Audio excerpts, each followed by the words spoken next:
Viral warga hadang polisi, diduga kejar pengendara saat razia penyebab kecelakaan.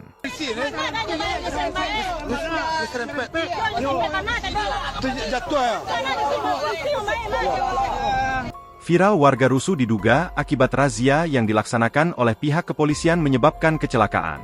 Terjadi insiden kecelakaan yang melibatkan aparat kepolisian di bypass depan Polsek Lubek pada Selasa, 6 Agustus 2024. Peristiwa ini bermula ketika aparat polisi menggelar razia rutin di kawasan tersebut. Ketika razia berlangsung, sejumlah warga yang melihat kegiatan tersebut berusaha menghindari razia dengan berbelok melawan arus lalu lintas. Hal ini memicu kejar-kejaran antara masyarakat dan pihak kepolisian.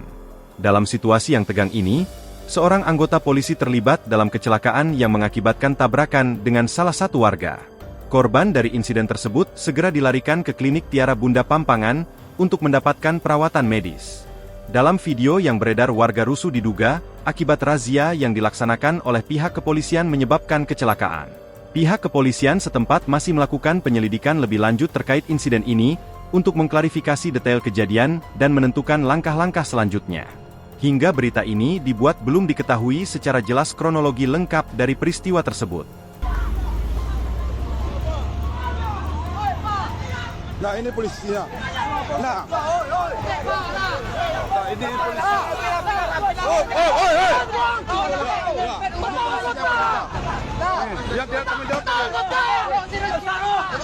Download Tribun X sekarang, menghadirkan lokal menjadi Indonesia.